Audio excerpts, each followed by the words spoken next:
Use of punctuation, विराम चिन्ह के प्रयोग। विराम चिन्ह के प्रयोग को सीखने के हमारे उद्देश्य हैं। विराम चिन्ह की परिभाषा हम जानेंगे, पूर्ण विराम का प्रयोग तथा उसका उदाहरण हम जानेंगे, अल्प विराम का प्रयोग तथा उदाहरण, विस्मयादि बोधक चिन्ह का प्रयोग तथा उदाहरण, प्रश्नवाचक चिन्ह का प्रयोग तथा उदाहरण। विराम चिन्ह के अंतर्गत जिन जिन विराम चिन्हों का आज हम अध्ययन करेंगे वो हैं पूर्ण विराम, अल्प विराम, अर्ध विराम, विस्मयादि बोधक चिन्ह, हंस पद या त्रुटि पूरक चिन्ह, प्रश्नवाचक चिन्ह, कोष्ठक चिन्ह, उद्धरण चिन्ह, आदेश चिन्ह, योजक चिन्ह, लाघव चिन्ह और हलंत चिन्ह। विराम चिन्ह। विराम शब्द का अर्थ होता है रुकना। जब हम अपने भावों को भाषा के द्वारा व्यक्त करते हैं तब एक भाव की अभिव्यक्ति के बाद कुछ देर रुकते हैं, यह रुकना ही विराम कहलाता है। इस विराम को प्रकट करने के लिए जिन चिन्हों का प्रयोग किया जाता है वे विराम चिन्ह कहलाते हैं। पूर्ण विराम। लिखते समय वाक्य के समापन पर लिए जाने वाले विराम को दर्शाने के लिए जिस चिन्ह का प्रयोग किया जाता है उसे पूर्ण विराम कहा जाता है। इसके प्रयोग स्थल हैं सरल एवं मिश्र वाक्य, संयुक्त वाक्यों के अंत में इसका प्रयोग किया जाता है। अप्रत्यक्ष प्रश्नों के अंत में भी इसका प्रयोग किया जाता है।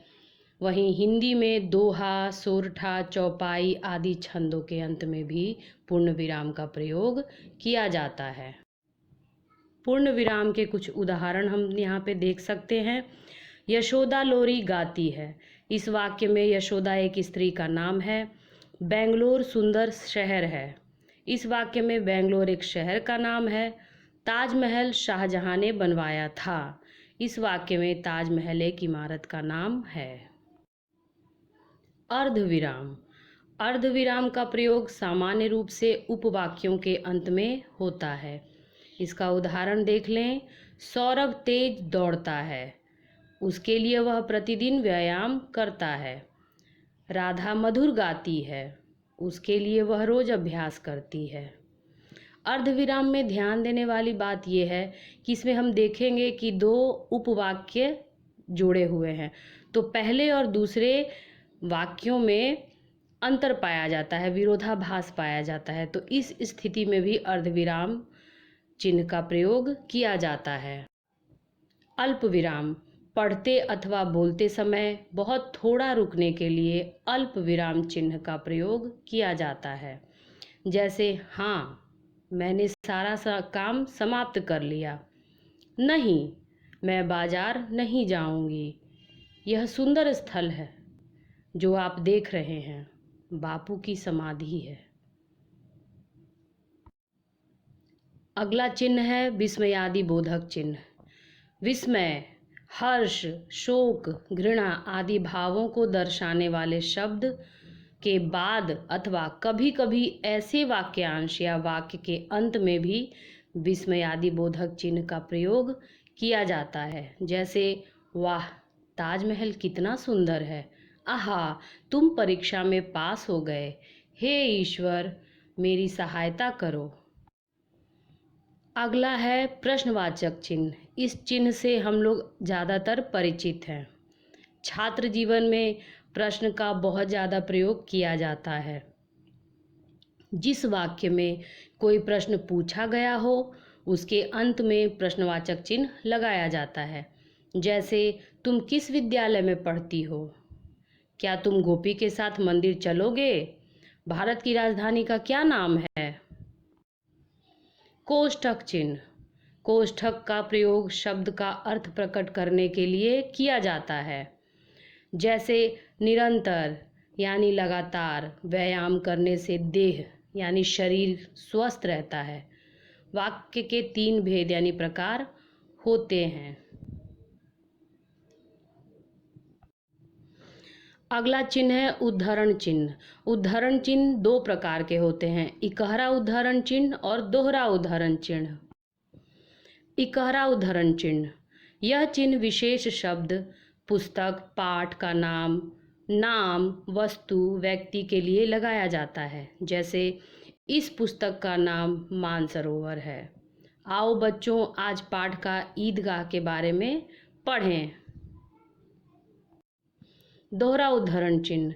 किसी के कथन को ज्यों का त्यों लिखने के लिए दोहरे उद्धरण चिन्ह का प्रयोग किया जाता है। जैसे नेताजी सुभाष चंद्र बोस ने कहा, तुम मुझे खून दो, मैं तुम्हें आज़ादी दूंगा। बापू ने कहा था, करो या मरो। योजक चिन्ह। योजक चिन्ह का प्रयोग शब्दों के जोड़ों के बीच शब्दों को दोहराने की स्थिति में तथा सा से सी के साथ किया जाता है। जैसे लिखते लिखते, सुख दुख, लंबी सी, गोरा सा आदि। आदेश चिन्ह। किसी विषय को क्रम से लिखना हो तो विषय क्रम व्यक्त करने से पहले इसका प्रयोग किया जाता है। जैसे सर्वनाम के प्रमुख 5 भेद होते हैं: पुरुषवाचक, निश्चयवाचक, अनिश्चयवाचक, संबंधवाचक और प्रश्न। लाघव चिन्ह। किसी बड़े शब्दों को संक्षेप में लिखने के लिए उस शब्द का प्रथम अक्षर लिखकर उसके आगे शून्य लगा देते हैं। जैसे पंडित, प्रोफेसर, डॉक्टर। हंस पद या त्रुटिपूरक चिन्ह। जब लिखते समय कोई शब्द या महत्वपूर्ण कथ्य छूट जाता है तब त्रुटिपूरक चिन्ह का प्रयोग किया जाता है। इसका उदाहरण देखें। भारत देश की संस्कृति बहुत समृद्ध है। अब यहाँ पे हमें कुछ और जोड़ना है शब्द, तो त्रुटिपूरक चिन्ह दे करके, और सभ्यता बहुत समृद्ध है। उसी तरह से भगत सिंह एक सच्चे और बहादुर देशभक्त थे। हलंत। हलंत का जो चिन्ह है उसका अर्थ हुआ हल।